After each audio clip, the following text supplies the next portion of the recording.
Good morning, everyone. Welcome back to another episode of Talking TVL. I'm your digital host, Breona Winn, and listen, happy Monday. I hope you all had a very fun weekend. My weekend was amazing. Let me just quickly walk you through what happened. Okay, if you see this necklace, it's my charm necklace. I got it from Shop Moss.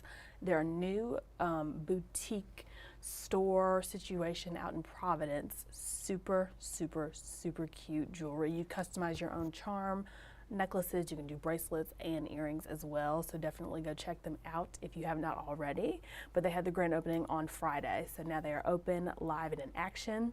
Then I had a sleepover with my girls on Friday. Absolutely fun. Then met up with some high school friends Saturday, did the escape room off of Washington Street here in Huntsville. And then Sunday, I made fun bouquets, like DIY flower bouquets with my friends. It was amazing. But hey, great weekend. Now it's Monday, and I feel like the greatest way to start our day is with some good stretches and yoga poses, shall we? So if you have the space, follow along with this video I'm about to show you. It's from last week's Chat on the Mat with our boy Connor. It was absolutely fun to watch. Take a look.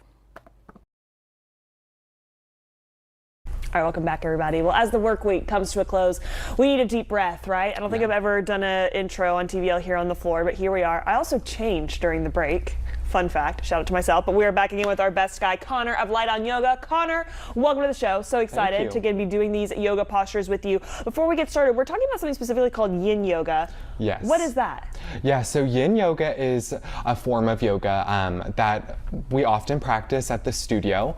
People love it. So it is yoga that works the connective tissue.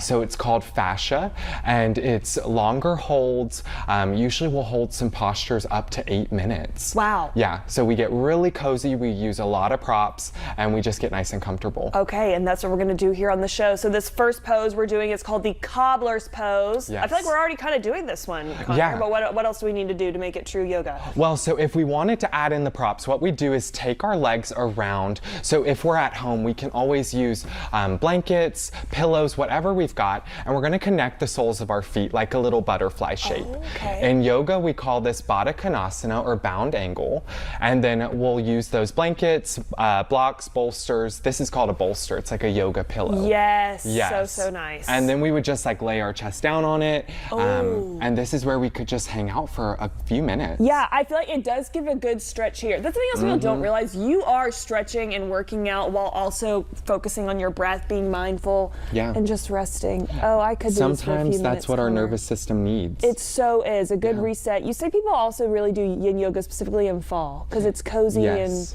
we're relaxed and cuddled up. Cobbler's pose. Well, usually in the fall, so when we get into colder weather, we need to work to bring our nervous system down, work on our parasympathetic nervous system. So poses like this help get us out of that fight or flight state. Oh, that is so good to know, especially that whole nerve. I have a vasovagal nervous system syncope thing, and they always say I have to really try to reset it. So good to know. Again, this is here's great our for it. cobbler's pose, resetting, loving that one, Connor. Okay, up next we have this other one. It is called the wide-legged forward fold. Yes, another great option. So this is actually one of my favorites. So all we'll do is just bring our legs out as far as feels comfortable. There's no right or wrong way to do any of these postures, whether we're at home or in studio. And then we'll just gently fold forward. So any props we've got.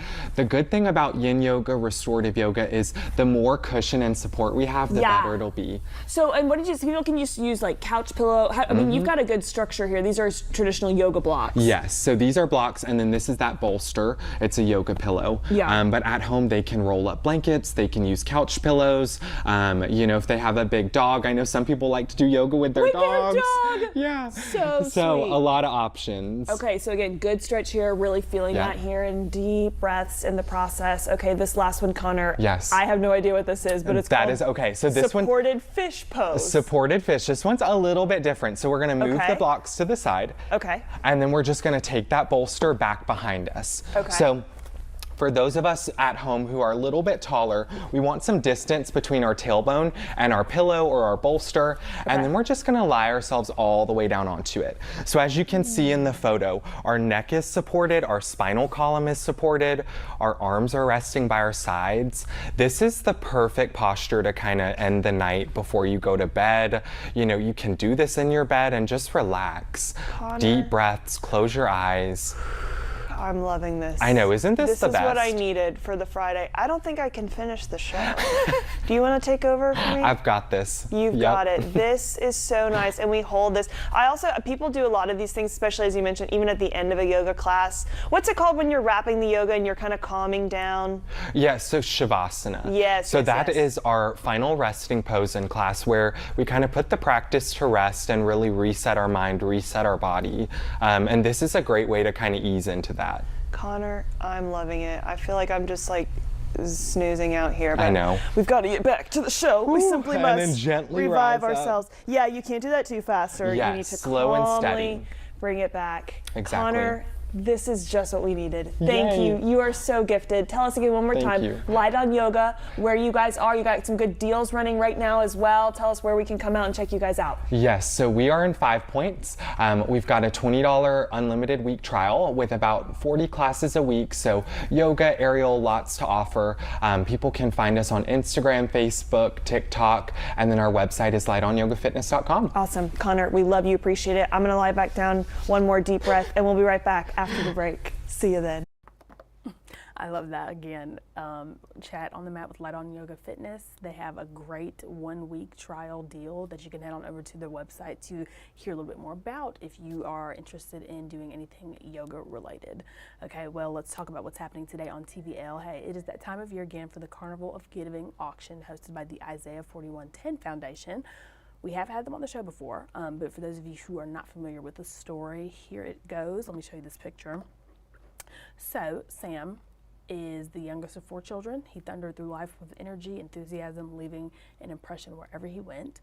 But in the fall of 2015, he was 8 years old, in 2nd grade, complained about extreme back aches, did several doctor's visits. There were no answers, but finally the pain was so unbearable. One night he went over to the ER. They did blood tests and revealed that he had leukemia. So he was taken over to St. Jude's Children's Hospital in Memphis, stayed there for about 2 months. And during that time, they found out that it was actually acute lymphoblastic leukemia. I hope I said that right, which is one of the most common cancers for childhood cancer. However, his leukemia cells carried the Philadelphia chromosome positive PH+ mutation, common in adults, all but rare in children, which meant that his leukemia was going to be a little bit harder to treat, require a little bit more high-risk protocol situations, and like that. So for 9 months, Sam endured a lot of treatments, never complained. He memorized the Isaiah 41:10 scripture, and on September 30th, 2016, he ran ahead to heaven. Now, every year around his birthday, he and his family, they do a Carnival of Giving situation, which you see on your screen, and it is just a way to give back money to the, to the cancer research and all the things. And so since 2019, they have raised over $800,000, which is really good.